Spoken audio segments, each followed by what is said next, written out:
Sweeter Than Honey. I'm Eleanor Delport, and the aim of these videos is to give you some keys to unlocking scripture for yourself in your own Bible reading times. So we've discussed how we want to fall in love with God, who wrote the Bible, how we bring some things from our 21st century culture that can be unhelpful to the Bible, and we're called to meditate on it day and night. So what I wanted to introduce you to today is the fact that the ancient Jews would not have read the Old Testament in the order that we read it, which might seem like, what's the big deal? But there are some quite major clues that we miss when we've reordered it. I'm not quite sure why or when. I think it was probably the early, maybe 400, 500 AD. But for whatever reason, we changed the order of the Old Testament. Now, Jesus would have read it in the ancient Jewish way. That's why in the Gospels you see the law and the prophets, or the law, the prophets, and the writings in the Gospels and in the epistles. That's how the writers of the Bible talk about the Old Testament as the law and the prophets, or the law, the prophets, and the writings. And what they're referring to there is the TaNaK. The TaNaK. Now, the TaNaK is made up of the Torah, which is the law or the teaching, which is the same as our first 5 books, what we call the Pentateuch: Genesis, Exodus, Leviticus, Numbers, Deuteronomy. Then you've got the Nevi'im, which is the prophets, which have some surprises in there. So they say that Joshua and Judges, Samuel and Kings, these are prophets. And then you've got the major prophets: Isaiah, Jeremiah, Ezekiel. And then you've got the 12 prophets, which we put at the end of our Bible. We call them the minor prophets. They're from Hosea to Malachi, but they put them in the middle book of the prophets. And then the last bit is called the Ketuvim, which is the writings. And in the writings, you have the wisdom literature, so the Psalms, Proverbs, Ecclesiastes. You have Ruth, which is interesting because you think of that as a history book, but for whatever reason it's in the writings. And then it ends, there's a few more, then it ends with Daniel, Ezra, Nehemiah, which is one book, Ezra, Nehemiah, which we split into 2 in our Bibles, and then Chronicles. So I don't know if you've ever read through the whole Bible, Genesis to Revelation. When I did it, after Kings 1 and 2, and after Samuel 1 and 2, so it goes 1 Samuel, 2 Samuel, 1 Kings, 2 Kings, which is actually, they were just one large book, Samuel, Book of Kings. Then we go Chronicles 1 and 2. And I remember, like, the first time I read it through, I got to Chronicles and I'm like, I just read this. Like, why is this here again? But a bit different. And it's telling the story different. And I don't know why. Why is it here? Chronicles is the summary of the Old Testament.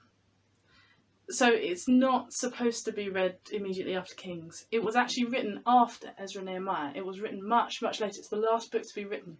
And it's written as a reflection on the Old Testament. So they draw out different meanings and story, like in the stories there, slightly differently to the way that Kings is written, because they are looking forward to the Messiah, and there's still this question of the Messiah. Who is he?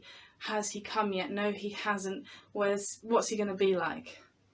Now, I've just used the word Messiah, but the Messiah is the anointed one, is the anointed leader, and actually is promised right back in Genesis.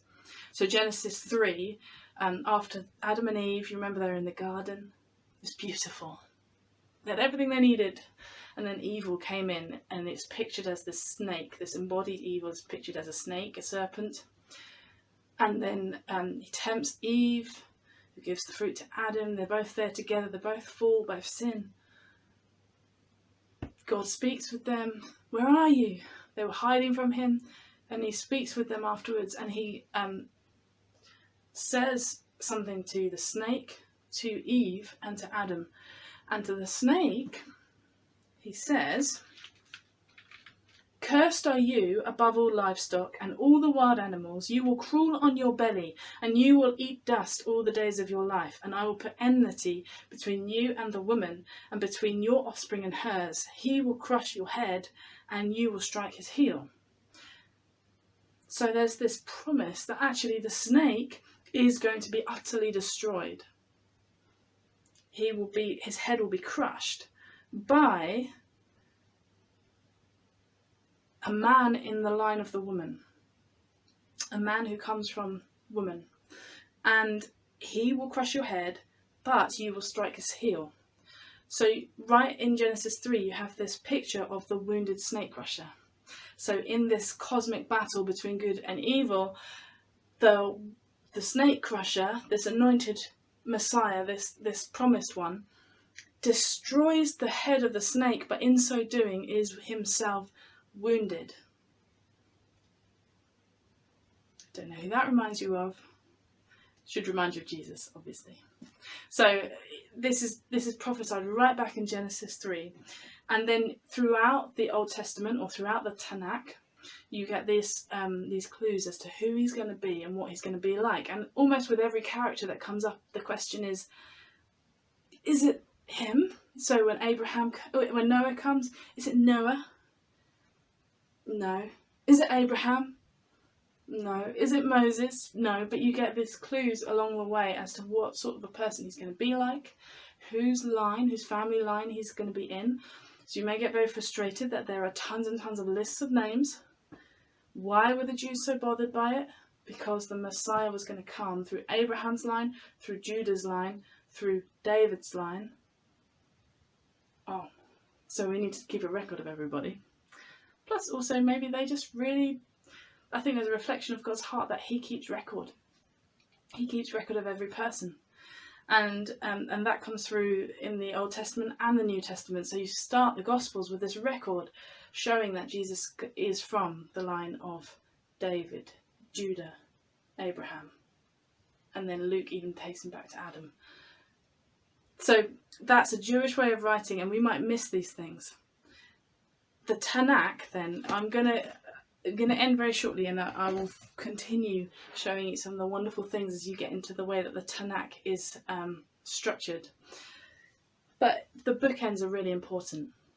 So Genesis and Deuteronomy are the bookends of the Torah, and at the beginning and end of these books you get clues about the Messiah. Joshua and Malachi are the bookends of the prophets, and you get some really important information about these two, about the Messiah, through these two books, the start of Joshua and the end of Malachi. Same with the Psalms and Chronicles. And the start of Psalms, the end of Chronicles, they give you something about the Messiah, and they also link to the start and ends of the other books. So we're going to look at that in the next video. But it's really cool how you see this hunting for the Messiah. Who's he going to be? What's he going to be like? And they write it down so beautifully, but in a completely non-Western way. So it's so easy for us to miss it, especially when we reorder the books and put them in a different order. So have a look at start of Genesis, end of Deuteronomy, start of Joshua, end of Malachi, start of Psalms, end of Chronicles, and see if you can spot some things. And then tomorrow I'm going to make a video on it. There is joy, there is peace, there is power.